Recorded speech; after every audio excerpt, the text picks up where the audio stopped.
This is IGN. Slay and Pray. This is your IGN review of Doom: The Dark Ages by Mitchell Saltzman.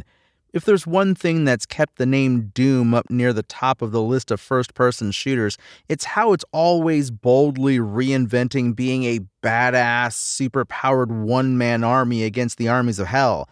3 decades ago, we got the original old-school run-and guns, then a jump-scare-laden horror shooter, then a modern reimagining of the old-school run-and-gun, and a mobility-focused action shooter in 2020's Doom Eternal.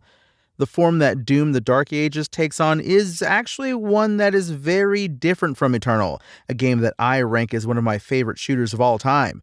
In fact, it's so different that initially I was turned off by the heavier feel of the movement, the lack of a double jump or air dash, and the sheer chaos of having wide open fields with seemingly hundreds of enemies closing in on me from all sides. Besides the setting, the big thing that separates Doom: The Dark Ages from prior entries in the series is the addition of the Slayer shield and all of the abilities that come with it. Now, rather than being forced to avoid taking damage by constantly staying on the move and jumping around like a madman, you're often encouraged to charge straight forward into danger with your shield at the ready to either block or deflect enemy attacks. Any attack that's red can be blocked until your shield's depleted, and anything that's green can be reflected with a well-timed guard to not only deal substantial damage, but also stun most monsters it hits. Even on Nightmare difficulty, which is what I did my playthrough on, the parry timing is very generous, but fortunately you can fine-tune it however you like in the menus, along with a ton of other handy difficulty modifiers. As far as the actual weapons go, The Dark Ages plays around a lot with the look of each weapon to give it an old-timey flavor, but the functions are generally all the same as to what we've come to know and love from the series. All the satisfyingly punchy stalwarts are accounted for.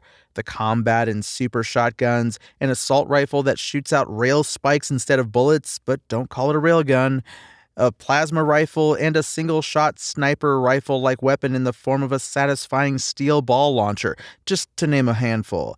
The only unique weapon of the bunch is the Skull Crusher Pulverizer, which sort of behaves like a chain gun, but has a ridiculous spread that can just absolutely shred a football field's worth of fodder enemies. It's a fun weapon that goes great with the Dark Ages' absolutely insane amount of on-screen enemies at once, even though I typically opted to use the shield throw to mow down the hordes of fodder, since there's an upgrade that powers up the shield charge when you do so. And then there's the soundtrack. Whew, holy hell. If you've played a Doom game before, you probably know what to expect going in, but even so, I was gleefully into it. It's another banger of a heavy metal soundtrack that had me coming back to certain levels after beating the campaign and just turning down all the volume except for the music so I could listen without it being overpowered by all the sounds of shotgun blasts, explosions, and dying demons.